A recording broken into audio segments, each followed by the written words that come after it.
بابو صاحب، قصر شیطان آپ کو خوش آمدید کہتا ہے۔ اس کی پھٹی ہوئی آواز میرے کانوں سے ٹکرائی۔ قصر شیطان کا سن کر میں لرز کر رہ گیا، گویا میں کسی شیطان کے گھر کے سامنے کھڑا تھا۔ میں نے بھاگنے کی کوشش کی لیکن میرے قدم من بھر کے ہو گئے۔ میں کوشش کے باوجود بھی ہل نہ سکا۔ میری بے بسی کو دیکھ کر وہ مسکرانے لگا۔ اس کی مسکراہٹ مجھے زہر لگی۔ واپسی کے لیے میرے قدم اٹھنے کے قابل نہ رہے۔ اچانک مجھے ایسا لگا کہ جیسے میرے قدم از خود آگے بڑھنے لگے ہوں، جس میں میرے ارادے کا دخل نہ تھا۔ میں اس دروازے کے اندر داخل ہو گیا۔ اب میں اس کے پیچھے پیچھے چلنے لگا۔ ایک چکردار زینہ طے کرنے کے بعد اب میں اس کی رہنمائی میں ایک تنگ گزرگاہ سے گزر رہا تھا، جس کے اختتام پر ایک دروازہ تھا۔ اس نے آگے بڑھ کر دروازہ کھول دیا۔ میرے سامنے ایک خوبصورت سا کمرہ تھا، جس کی دیواروں پر بلبوں کی جگہ مشعلیں روشن تھیں۔ آتش دان میں آگ جل رہی تھی۔ کمرہ نہایت گرم اور فرحت بخش تھا۔ اس کے وسط میں ایک میز بچھی تھی جس پر انواع و اقسام کے کھانے چنے ہوئے تھے۔ کھانے دیکھ کر میرا سارا خوف زائل ہو گیا۔ اب نہ مادھون یاد تھا، نہ ہی اس ماحول کی پر اسراریت۔ معزز مہمان، آپ تشریف رکھیں، محترمہ جولیا ابھی آتی ہیں، وہ سر کے بل جھک کر بولا۔ اس کے انداز میں کافی احترام موجود تھا۔ میں نے اسبات میں سر ہلایا۔ کچھ ہی لمحوں کے بعد وہ بوڑھا مسکرا کر بولا، معزز مہمان، سامنے غسل خانہ ہے، آپ اگر نہانا چاہیں تو بے شک نہا سکتے ہیں۔ اس کی بات سن کر ایک خیال میرے ذہن میں آیا۔ میرے معزز میزبان نہانے کی خواہش ہے، مگر کپڑے بہت میلے اور پھٹ چکے ہیں۔ میری بات سن کر وہ مسکرایا اور بولا، قصر شیطان میں کوئی بات ناممکن نہیں، آپ تاریک وادی کی سب سے معزز ہستی کے گھر کے مہمان ہیں۔ اتنا کہہ کر وہ باہر نکل گیا۔ میں طویل سانس لے کر ایک کرسی کھینچ کر بیٹھ گیا۔ چند لمحے گزرے ہوں گے کہ وہی بوڑھا دوبارہ حاضر ہوا۔ اب کی بار اس کے پاس میرے لیے کپڑے تھے۔ وہ سیاہ رنگ کا ایک چوغا تھا، جیسا کہ اس نے خود بھی زیب تن کر رکھا تھا۔ اس نے چوغا میرے ہاتھ میں پکڑا دیا۔ سامنے باتھ روم ہے، اتنا کہہ کر وہ وہاں سے باہر نکل گیا۔ میں باتھ روم میں چلا گیا۔ بہت عرصے کے بعد پانی سے غسل نصیب ہوا تھا، اس لیے فرحت کا احساس جسم و جان میں دوڑ گیا۔ میں چوغا پہن کر باہر نکلا تو اسی ماحول کا ایک حصہ معلوم ہونے لگا تھا۔ جیسے ہی میں باہر نکلا تو میں نے اپنے سامنے اسی دربان کو پایا جو کہ گیٹ کھولنے میرے ساتھ آیا تھا۔ معزز مہمان، آپ اس میز پر بیٹھ جائیں، ابھی تھوڑی ہی دیر میں اور بھی گیسٹ آنے والے ہیں۔ میں اسی کھانے کی میز پر بیٹھ گیا۔ میز کے گرد کل 16 کرسیاں تھیں۔ کچھ ہی لمحات گزرے تھے کہ اسی دروازے میں سے لوگ گزر کر اندر آنا شروع ہو گئے۔ حیرت انگیز بات یہ تھی کہ سب ہی نے سیاہ رنگ کے چوغے پہن رکھے تھے۔ سب نے اپنی آنکھوں اور چہرے کو چھپانے والا ایک ماسک پہن رکھا تھا۔ ماسک کا رنگ نیلا تھا۔ سارے بغیر کچھ کہے اپنی اپنی کرسیوں پر بیٹھ گئے۔ حیرت انگیز بات یہ تھی کہ ان لوگوں نے مجھے دیکھ کر کسی قسم کے تعجب کا اظہار نہیں کیا۔ اس دربان اور میرے علاوہ سبھی ماسک میں تھے۔ ٹیبل پر لگے ہوئے کھانوں سے نہایت ہی فرحت بخش اور دل فریب خوشبو آ رہی تھی، جس سے میرا دل از خود اس کی طرف مائل ہو رہا تھا۔ وہی دربان ہم سب کی طرف دیکھ کر بولا، معزز مہمانوں، آپ سب کو قصر شیطان میں خوش آمدید کہتا ہوں۔ ہر سال کی طرح ہم سب ایک بار پھر جمع ہوئے ہیں تاکہ معزز آقا کو خوش کیا جا سکے۔ ابھی تھوڑی دیر تک مادام جولیا تشریف لا کر اس محفل کا آغاز کریں گی۔ اتنا کہہ کر وہ خاموش ہو گیا۔ کچھ ہی لمحے گزرے ہوں گے کہ میں نے کمرے میں نہایت ہی خوبصورت لڑکی کو اندر آتے ہوئے دیکھا۔ زندگی میں نے اس قدر خوبصورت لڑکی پہلے کبھی نہیں دیکھی تھی۔ نائلہ اور روزی کی خوبصورتی بھی اس کے سامنے ماند تھی۔ سیاہ رنگ کا اسکرٹ اس کے قیامت خیز جسمانی نشیب و فراز کو چھپانے میں ناکام ثابت ہو رہا تھا۔ اس کو دیکھ کر مجھے اپنے جسم میں دوڑتا ہوا خون تیز ہوتا ہوا محسوس ہوا۔ وہ بڑے انداز سے چلتی ہوئی میرے سامنے سے گزری تھی۔ اس نے جن قاتل نظروں سے مجھے دیکھا تھا، وہ نظر کافی تھی میرے ایمان کو ڈگمگانے کے لیے۔ پھر وہ جا کر اپنی نشست پر بیٹھ گئی۔ اس نے بولنا شروع کیا۔ یوں لگا جیسے وہ کانوں میں رس گھول رہی ہو۔ آواز بہت خوبصورت اور دل فریب تھی۔ اتنی خوبصورت آواز جس کو سن کر کلاسیکل میوزک کا احساس جاگے۔ میرے معزز دوستو، یہ رسم میرے ڈیڈ شیطان سنگھ نے شروع کی تھی۔ معزز آقا کی مہربانی سے سال ہا سال سے رسم چلی آ رہی ہے اور آگے بھی چلتی رہے گی، اور آقا کی مہربانی ہم پر یوں ہی قائم رہے گی۔ اتنا کہہ کر اس نے ہاتھ سے اشارہ کیا اور پھر سب کھانے میں مشغول ہو گئے۔ کھانا بہت لذیذ تھا۔ سب سے عجیب بات یہ تھی کہ معزز مہمانوں کے سامنے ایک ایک گلاس رکھا ہوا تھا جس میں ارغوانی رنگ کا مشروب تھا۔ وہی مشروب میرے سامنے بھی تھا۔ کھا پی چکنے کے بعد سب نے مشروب پیا۔ مشروب کا ذائقہ قدرے تلخ اور ترش تھا۔ مشروب پینے کے بعد مجھے جیسے نیند آنے لگی تھی۔ مجھے عالم غنودگی میں دیکھ کر جولیا بولی، معزز مہمان، آپ کو یہاں پر پہلی بار دیکھا، میرے خیال سے آپ کو نیند آ رہی ہے، آپ کو آرام کرنا چاہیے، وہ شستہ لہجے میں بولی۔ مجھے بھی ایسا لگتا ہے، میں مسکرایا۔ پھر میں نے اٹھنے کی کوشش کی اور دربان نے مجھے تھام لیا۔ میں دربان کے ساتھ تھوڑا ہی آگے چلا ہوں گا کہ مجھے ایک زور کا چکر آیا اور پھر میں اس کے ہاتھوں میں جھول گیا۔ ایک تیز قسم کی کپ کپی کے احساس سے میری آنکھ کھل گئی۔ میرے ارد گرد گھپ اندھیرا چھایا ہوا تھا، چاروں طرف گہرا سناٹا تھا۔ مجھے معلوم نہیں تھا کہ میں کس جگہ پر ہوں۔ میں جس بھی جگہ تھا اس جگہ مجھے شدید قسم کی کپ کپی محسوس ہو رہی تھی۔ مجھے شدید ڈر اور خوف محسوس ہو رہا تھا۔ ایسا لگ رہا تھا کہ بس موت مجھ سے چند قدموں کے فاصلے پر ہے۔ اس مشروب میں نہ جانے ایسا کیا تھا جس کے سبب مجھے چکر آ گئے تھے۔ مجھے ایسا لگا کہ جیسے میں لیٹا ہوا ہوں۔ میں نے ہلنے کی کوشش کی لیکن پھر مجھ پر ادراک ہوا کہ میرا جسم جکڑا ہوا ہے۔ پھر یکدم روشنی ہو گئی۔ میں جس جگہ تھا اس جگہ کو دیکھ کر میری آنکھیں تحیر کے سبب پھیل گئیں۔ یہ ایک بہت بڑا کمرہ تھا۔ جو دیوار مجھے نظر آ رہی تھی اس پر عجیب و غریب تصاویر نظر آ رہی تھیں۔ اچانک میری نگاہ چھت پر جا پڑی۔ چھت پر ایک بہت بڑے عظیم الشان بکرے کی تصویر نظر آ رہی تھی۔ وہ بکرا غیر معمولی حد تک لہیم شہیم اور قداور تھا۔ مجھے ایسا لگا کہ جیسے وہ بکرا زندہ ہو۔ ایک تیز قسم کے گھنٹے کی آواز گونجی، پھر وہ 13 لوگ کمرے کے اندر داخل ہونا شروع ہو گئے۔ اس بار ان کے جسم پر چوغا نہیں بلکہ وہ مادرزاد برہنہ تھے۔ ان کے نافوں پر بکرے کی تصویر بنی ہوئی تھی۔ ان میں مرد بھی تھے اور عورتیں بھی۔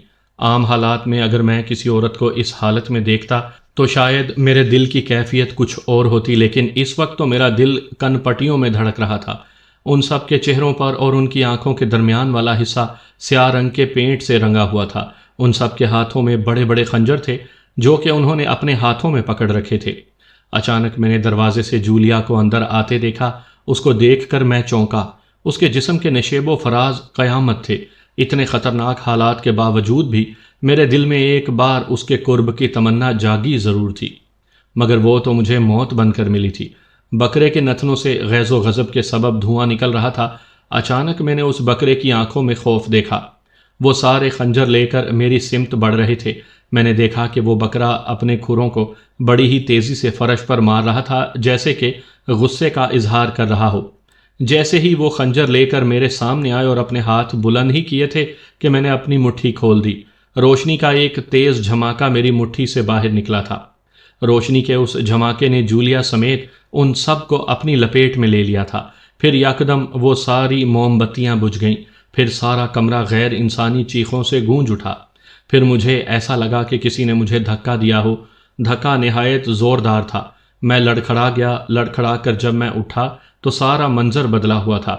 نہ جولیا تھی نہ وہ محل۔ میں انہی نیلے پہاڑوں پر کھڑا تھا۔ شام کا وقت تھا، ہلکی سی دھوپ تھی جس سے موسم خوشگوار ہو رہا تھا۔ اچانک میں نے مادھون کو دیکھا۔ وہ ایک پتھر پر بیٹھا تھا اور میری طرف طنزیہ نظروں سے دیکھ رہا تھا۔ اس کا وجود بدستور بدبو کی دکان بنا ہوا تھا۔ آیا سواد موت کو اتنے پاس دیکھ کر؟ اس کی بات سن کر میں غصے میں آ گیا۔ مطلب تو جانتا تھا کہ میں کہاں ہوں؟ ہاں، تیرے بھاگنے پر مجھے غصہ تھا۔ اتنا سا ڈر کہ ایک کنکار یعنی ڈھانچے کو دیکھ کر بھاگ کھڑا ہوا؟ وہ زندہ تھا۔ ارے یہ تاریک وادی ہے، یہاں قدم قدم پر موت اور طلسم ہے، سمجھ گیا؟ اب چل، وہ دیکھ سامنے مندر ہے۔ ہم دونوں آگے بڑھ گئے۔ ایک پہاڑی چڑھائی اترنے کے بعد سامنے ایک بڑا سا میدان تھا۔ میدان کا رنگ بھی نیلا تھا۔ وہاں میں نے جو کچھ دیکھا اس کو دیکھ کر میری آنکھیں کھلی کی کھلی رہ گئیں۔ اگر وہ انسانی ہاتھوں کا کارنامہ تھا تو واقعی وہ قابل تعریف تھا۔ میدانی زمین پر ایک بہت بڑی کتاب کھلی تھی جو کہ پہاڑی چٹانوں کو کاٹ کر بنائی گئی تھی۔ اتنی بڑی اور پر شکوہ کتاب میں نے زندگی میں پہلی بار دیکھی تھی۔ کتاب کے سائز کا اندازہ لگانا بہت مشکل تھا، بس یوں سمجھ لیں کہ وہ جناتی تھی۔ اس کتاب کی زبان ناقابل فہم اور لفظ اتنے بڑے بڑے تھے کہ اس کے اندر عمارت قائم کی جا سکتی تھی۔ یہ پستک طلسمی ہے، اس کے کسی لفظ کے اندر وہ مندر ہے، مادھون نے کہا۔ پھر ہم دونوں اس کتاب کے اوپر چڑھ گئے۔ اس کے ایک ایک لفظ کے اندر ایک روشنی سی آتی محسوس ہو رہی تھی۔ وہ روشنی کبھی تیز ہوتی اور کبھی ہلکی ہوتی۔ ہم ایک لفظ کے پاس پہنچ کر رک گئے۔ وہ ایک نقطے کا نشان تھا، الفاظ گول اور چکور تھے۔ ہمارے حساب سے اس نقشے کے مطابق یہی وہ لفظ ہے جس میں وہ مندر ہے۔ پھر چلے اندر، میں نے کہا۔ اگر غلط ہوا تو ہم ہمیشہ کے لیے اس مندر کا راستہ کھو دیں گے۔ میں نے کوئی جواب نہ دیا۔ اچانک مجھے اس لفظ کے اندر سے سرسراہٹ سی محسوس ہوئی۔ پھر میں نے کسی چیز کو باہر آتے ہوئے دیکھا۔ اس سوراخ سے ایک سر باہر آ رہا تھا۔ جیسے ہی سر باہر آیا اس کو دیکھ کر میں چونک پڑا۔ وہ سانپ تھا، سرخ رنگ کا، ایک چمکیلا، جس کے سر پر گولڈن کلغی تھی، جس نے مجھ پر پہلے بھی حملہ کیا تھا۔ یہی راستہ ہے، مادھون سانپ کو دیکھ کر چلایا۔ سانپ اب سوراخ سے باہر آ چکا تھا اور اپنی دو شاخہ زبان لپلپاتے ہوئے اپنی چھوٹی چھوٹی قہر آلود نظروں سے مادھون کو گھورے جا رہا تھا۔ ستپال آنند، تو جتنے بھی روپ دھار لے مجھ سے نہیں بچ سکتا۔ اس کے منہ سے ستپال آنند سن کر میں چونک پڑا۔ یہ نام سنا سنا لگتا تھا، مگر میرے ذہن میں نہیں آ رہا تھا کہ یہ نام میں نے کہاں سنا تھا۔ اچانک سانپ نے جست لگا کر مادھون پر حملہ کیا اور مادھون لڑکھڑا کر کتاب سے نیچے گر پڑا۔ اس نے اٹھنے کی کوشش ہی کی تھی کہ اچانک میں نے دیکھا کہ سانپ نے دھوئیں کا روپ اختیار کر لیا تھا۔ اب اس دھوئیں کی جگہ ایک انسانی وجود کھڑا تھا۔ وہ ننگ دھڑنگ سادھو تھا، جس کی ایک بڑی سی چٹیا لٹک رہی تھی۔ وہ قہر آلود نگاہوں سے مادھون کو گھور رہا تھا اور مادھون اس کو بھی انہی نظروں سے گھور رہا تھا۔ دھکاری ملون، تیرا سپنا کبھی پورا نہیں ہوگا۔ چندرما کبھی جھک کر زمین سے نہیں مل سکتا، وہ سادھو مادھون کی طرف دیکھ کر بولا۔ اس کی بات پر مادھون کے ہونٹوں پر طنزیہ مسکراہٹ آ گئی۔ پجاری ستپال گزر چکا ہے، اب کوئی نیچ ذات کا نہیں، اونچ ذات کا نہیں، مادھون نے سنجیدگی سے کہا۔ اس کی بات سن کر سادھو کی آنکھوں میں قہر ناچنے لگا تھا۔ دوسرے ہی پل وہ چلایا، نیچ ذات کے تانترک شنکر، تیرے شریر کے ساتھ تیری آتما کو بھی نشٹ کر دینا چاہیے تھا تاکہ تو دوبارہ اس دنیا میں نہ آتا۔ ان کی باتوں کو سن کر میں چونک پڑا۔ وہ مادھون کو شنکر کہہ کر کیوں پکار رہا تھا؟ کیا مادھون مر چکا تھا؟ یہ اس کی روح ہے؟ میں نے شنکر اور سادھو پہلے بھی سن رکھا تھا، لیکن کہاں؟ اچانک مجھے یاد آ گیا کہ میں نے یہ نام کہاں سنے تھے۔ اس نقشے میں جو داستان تھی، اس داستان میں یہ نام تھے۔ گویا وہ داستان سچی تھی۔ یہ وہی شنکر تھا جس کو راجا کے سپاہیوں نے زندہ جلا دیا تھا۔ خوف اور حیرت سے میری آنکھیں کھلی کی کھلی رہ گئیں۔ تو یہ سفر خزانے کے لیے نہیں، ان لاشوں کے لیے تھا جو اس مندر میں تھیں۔ تب بھی مادھون کچھ کھاتا پیتا نہیں تھا، تبھی اس کے جسم سے جلنے کی بدبو سی آتی ہے، کیونکہ اس کو زندہ جلا دیا گیا تھا۔ میں انہی سوچوں میں مستغرق تھا کہ اچانک میں نے دیکھا کہ مادھون نے اس سادھو پر حملہ کر دیا۔ مادھون کے حملہ کرتے ہی سادھو کا ہاتھ چلا اور مادھون اڑتا ہوا دور جا گرا۔ دوسرے ہی پل میں نے دیکھا کہ اس سادھو نے شیر کا روپ اختیار کر لیا۔ شیر کی دھاڑ انتہائی خوفناک تھی۔ خوف سے میری گھگھی سی بن گئی اور میں اس نقطے کے اندر گر پڑا۔ گرتے وقت میں نے صرف اتنا دیکھا کہ سادھو نے مادھون پر حملہ کر دیا ہے۔ مجھے یوں لگا کہ میں اونچائی سے نیچے گہرائی میں گرتا چلا جا رہا ہوں۔ میرے ارد گرد اندھیرا ہی اندھیرا ہے اور میری چیخیں بلند ہو رہی ہیں، میری آنکھیں از خود بند ہو رہی ہیں، اور پھر میں سیدھا زمین پر جا گرا۔ کافی دیر تک میں زمین پر پڑا رہا۔ گرنے کے سبب میری کمر میں درد سا محسوس ہو رہا تھا۔ شاید مجھے کمر میں گہری چوٹ آئی تھی۔ میں کراہتا ہوا اٹھ کھڑا ہوا۔ میں نے ادھر ادھر دیکھا۔ مجھے ایک کچی پگڈنڈی سی نظر آئی۔ میں نے کچھ نہ سمجھتے ہوئے اس پگڈنڈی پر قدم آگے بڑھا دیے۔ میں چلتے ہوئے یہی سوچ رہا تھا کہ یہ سفر مجھے کہاں لے جائے گا۔ مادھون کے بقول اسی نقطے میں جس میں گرا تھا، وہ مندر اسی کے اندر ہے۔ سامعین، میری یہ پراسرار اور ہولناک داستان کے تمام واقعات الف لیلوی داستان سے کم نہیں۔ میں اس تاریک وادی کے ایک اسرار سے نکلتا اور دوسرے اسرار میں پھنس جاتا تھا۔ میں تھوڑا ہی آگے گیا ہوں گا کہ بارش کے موٹے موٹے قطرے گرنے لگے تھے۔ کچھ ہی لمحے گزرے ہوں گے کہ اچانک بارش تیز ہو گئی۔ میں نے ادھر ادھر دیکھا تو اچانک مجھے درختوں کے وسط میں ایک عمارت کے آثار نظر آئے۔ میں تیزی سے اس عمارت کی سمت بھاگنے لگا۔ قریب جا کر دیکھا تو وہ عمارت دراصل ایک کھنڈر تھی۔ بہرحال بارش سے بچنے کے لیے ایک بہترین پناہ گاہ ثابت ہو سکتی تھی۔ کھنڈر کے اندر ایک ٹوٹی ہوئی دیوار میں کھڑے ہو کر میں یہ سوچنے لگا کہ میرے پیچھے مادھون کا کیا حال ہوا ہوگا۔ پراسرار کتاب واقعی ایک طلسمی کتاب تھی جو کہ اپنے اندر ایک پوری دنیا بسائے ہوئے تھی۔ کھنڈر میں کھڑے تھوڑی ہی دیر ہوئی تھی کہ اچانک مجھے قدموں کی آہٹ سنائی دی۔ آہٹ مجھے اپنے قریب سے سنائی دی تھی۔ میں نے ادھر ادھر دیکھا مگر کوئی بھی نہ تھا۔ کچھ ہی لمحے گزرے ہوں گے کہ مجھے گہرے گہرے سانس لینے کی آواز سنائی دی۔ سانسوں کی آواز مجھے اپنے کان کے قریب سے آتی ہوئی محسوس ہوئی تھی۔ خوف سے میرا دل اچھل کر حلق میں آ گیا۔ دفعتاً مجھے ایسا لگا کہ جیسے کسی نے میرے کندھے پر ہاتھ رکھ دیا ہو۔ کسی کے ہاتھ کا بوجھ محسوس ہوتے ہی میرے منہ سے، حلق سے دل خراش چیخ نکلی اور میں کھنڈر سے باہر نکل آیا۔ اب میں نے دیوانہ وار مخالف سمت بھاگنا شروع کر دیا۔ بھاگتے بھاگتے مجھے ایک ٹھوکر لگی۔ وہ ٹھوکر شاید کسی پتھر سے لگی تھی۔ میں لڑکھڑایا۔ جب میں سنبھلا تو میں نے دیکھا کہ میرے سامنے ایک ٹوٹا ہوا گیٹ ہے جو کہ آدھا زمین میں گڑا ہوا ہے اور آدھا باہر تھا۔ میں بے دھڑک اس ٹوٹے ہوئے گیٹ میں داخل ہو گیا۔ جب میں اس کھنڈر میں داخل ہوا تھا تو بارش برس رہی تھی، اور جب میں چلاتا ہوا باہر نکلا تھا تو بارش رک چکی تھی۔ نہ جانے یہ کیسا راز تھا۔ جیسے ہی میں اس ٹوٹے ہوئے گیٹ میں داخل ہوا، مجھ پر یہ راز کھلا کہ میں کسی پرانے سے قبرستان میں ہوں۔ قبرستان میں داخل ہوتے ہی مجھے شدید ٹھنڈ محسوس ہوئی۔ نہ جانے کیوں مجھے ایسے لگا کہ جیسے یہ جگہ نحوست سے بھری ہوئی ہے۔ میں ادھر ادھر دیکھنے لگا۔ قبرستان مجھے نہایت پرانا اور بوسیدہ معلوم ہوتا تھا۔ بہت سی قبریں پھٹ چکی تھیں اور جو قبریں سلامت تھیں ان پر کتبے موجود نہیں تھے۔ میں ادھر ادھر دیکھنے لگا۔ قبرستان کے اندر تھوڑے فاصلے پر مجھے ایک اور عمارت دکھائی دی۔ عمارت کافی بوسیدہ اور خستہ حال معلوم ہوتی تھی۔ میں نے ناچار اس عمارت کی سمت چلنا شروع کر دیا۔ جیسے ہی میں آگے بڑھا، اچانک مجھے ایسا لگا کہ کوئی میرے ساتھ ساتھ چل رہا ہو۔ یہ احساس اتنا قوی اور شدید تر تھا کہ میں گھبرا گیا۔ خوف سے میرے پسینے چھوٹ گئے۔ میں بہت ڈر گیا تھا۔ میرے خوف کو دو چند کرنے کے لیے یہی احساس کافی تھا کہ ایک نادیدہ وجود میرے ساتھ تھا، جس کو میں دیکھ تو نہیں سکتا تھا مگر محسوس ضرور کر سکتا تھا۔ کون ہو تم؟ میں نے لرزتے ہوئے کہا۔ جواب میں مجھے ایک درد میں ڈوبی ہوئی سسکی کی آواز سنائی دی۔ سسکی سنتے ہی میرے حلق سے چیخ نکلی، کون ہو تم؟ سامنے کیوں نہیں آتے؟ میں نے کانپتے ہوئے پوچھا۔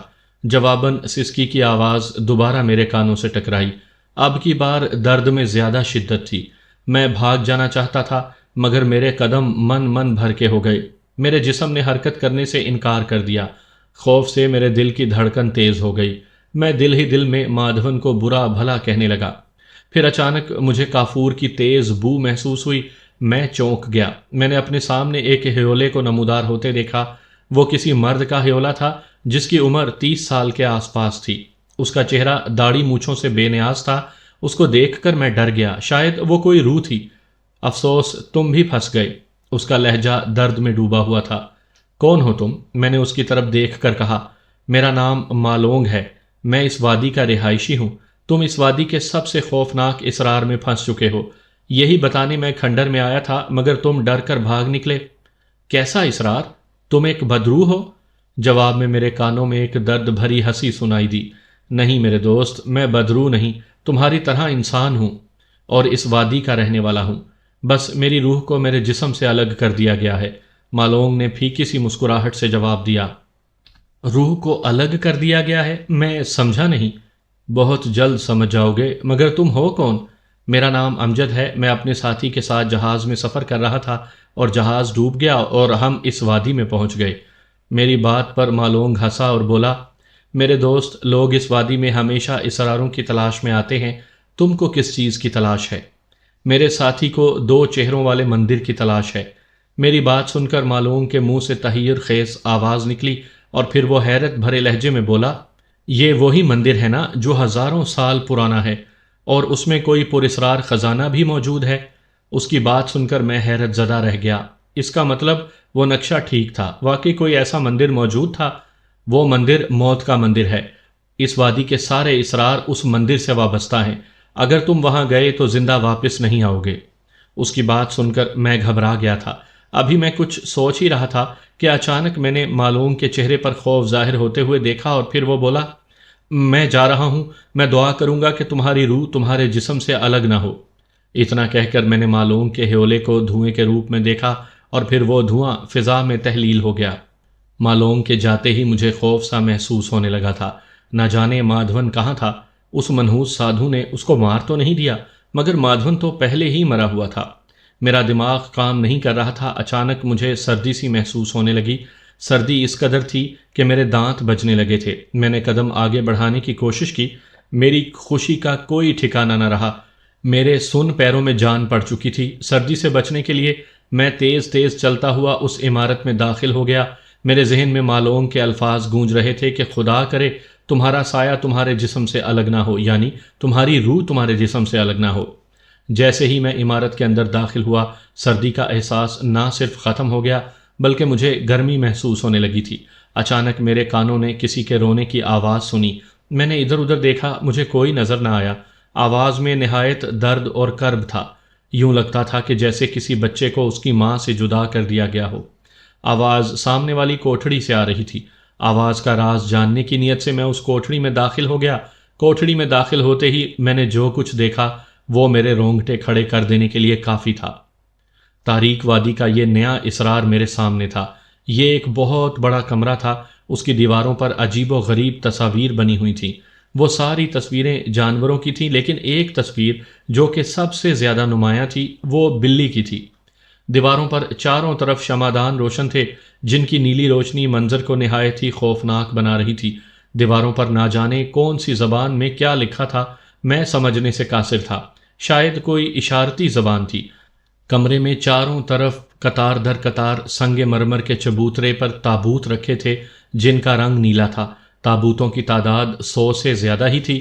اس کمرے کے وسط میں نیلے رنگ کے سنگ مرمر کے چبوترے پر ایک تابوت رکھا تھا جس کا ڈھکن کھلا تھا۔ تابوت کے بالکل سرہانے کی جانب ایک حنوط شدہ ممی سر جھکائے کھڑی تھی۔ اس ممی کے پھیلے ہوئے دونوں ہاتھوں میں نیلے رنگ کے پتھر کا پتیلا نما کوئی برتن موجود تھا۔ اس سے بوند بوند کر کے خون اس تابوت میں گر رہا تھا۔ تابوت کے چاروں کونوں میں 4 چھوٹے چھوٹے شمعدان روشن تھے جن کی روشنی بھی نیلی تھی۔ اس کمرے میں عجیب سی خنکی تھی۔ اے میرے رب، یہ کیا ماجرا ہے؟ میں دل ہی دل میں بڑبڑایا۔ میں لرزتے ہوئے قدموں کے ساتھ چلتا ہوا ان تابوتوں کے پاس جا پہنچا۔ تابوتوں کو دیکھ کر میری حیرت کی انتہا نہ رہی۔ ہر تابوت کے اندر لیٹا ہوا مردہ مجھے صاف دکھائی دے رہا تھا۔ ہر مردے کے چہرے کا رنگ نیلا تھا اور باقی جسم سفید رنگ کا تھا۔ اچانک مجھے ایک تابوت میں مالونگ لیٹا دکھائی دیا اور پھر میرے ذہن میں اس کی ایک بات یاد آئی۔ میری روح کو میرے جسم سے الگ کر دیا گیا ہے۔ یاد آتے ہی میں چونک پڑا، گویا یہ سب ان لوگوں کے تابوت تھے جن کی روحوں کو ان کے جسم سے الگ کر دیا گیا ہے۔ مگر مالونگ کیسے بھاگا؟ یہ سوال غور طلب تھا۔ میں کچھ سوچتا ہوا وسط میں رکھے ہوئے تابوت کے پاس جا پہنچا۔ جیسے ہی میں نے تابوت کے اندر جھانکا، میری آنکھیں کھلی کی کھلی رہ گئیں۔ تابوت کا اندرونی حصہ کسی پروجیکٹر کی طرح روشن تھا۔ اس کے اندر جیسے فلم سی چل رہی تھی۔ میں نے مادھون اور سادھو کو آپس میں لڑتے ہوئے دیکھا۔ سادھو ستپال آنند شیر کا روپ اختیار کر چکا تھا جو کہ سرخ دھاریوں والا تھا۔ اچانک میں نے اپنے آپ کو اس نقطے میں گرتے ہوئے دیکھا۔ مجھے گرتے دیکھ کر مادھون میری سمت بڑھا، مگر شیر نے اس پر حملہ کر دیا۔ جواباً مادھون نے بھی جھکائی دے کر اس سے بڑے کالے چیتے کا روپ اختیار کر لیا تھا۔ دونوں غیر انسانی قوتیں ایک دوسرے پر بڑھ چڑھ کر حملہ کر رہی تھیں۔ مادھون اور سادھو ستپال آنند بری طرح سے زخمی ہو چکے تھے۔ اچانک اس سیاہ چیتے کے ایک بھرپور پنجے سے سرخ دھاریوں والے شیر کا سر الگ ہو کر گر گیا اور ہوا میں بلند ہو گیا۔ اس سے قبل کہ وہ سر نیچے آتا، سیاہ چیتے نے اس شیر کے باقی جسم کو بری طرح سے بھنبوڑ کر رکھ دیا۔ جیسے ہی باقی جسم کے ٹکڑے ہوئے، فضا میں لہراتا ہوا سر ایک دھماکے سے پھٹ گیا۔ اسی لمحے اس سیاہ چیتے نے جو مادھون تھا اس نقطے میں چھلانگ لگا دی۔ منظر ختم ہو چکا تھا، اب میں کسی دوسرے منظر کے انتظار میں تھا۔ کچھ ہی لمحے گزرے تھے کہ مجھے ایک دوسرا منظر دکھائی دیا۔ وہ ایک عجیب سی جگہ تھی۔ چاروں طرف خودرو جھاڑیاں اور پودے تھے اور بہت سی قبریں تھیں۔ ایسی شفاف قبریں میں نے زندگی میں کبھی نہیں دیکھی تھیں۔ قبر کے اندر کا منظر بھی صاف دکھائی دے رہا تھا۔ اندر دھواں سا تھا جو کہ انسانی شکل کا تھا۔ اس دھوئیں کے چہرے پر کرب کے تاثرات تھے۔ پھر میں نے 2 آدمیوں کو قبر کھودتے ہوئے دیکھا۔ وہ دونوں قبر کو تو کھود رہے تھے مگر اس قبر کا جنازہ ندارد تھا۔ اس قبر کا مردہ کہاں ہے؟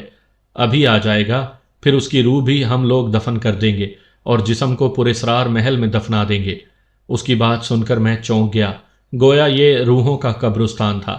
اس قبر میں روحیں دفن تھیں اور ان کے جسم اسی کمرے میں تھے جو کہ تابوت میں رکھے تھے۔ اچانک ایک گورکن بولا، بھائی، ایک انسان کی روح اپنی قبر میں دفن ہونے سے بچ گئی ہے۔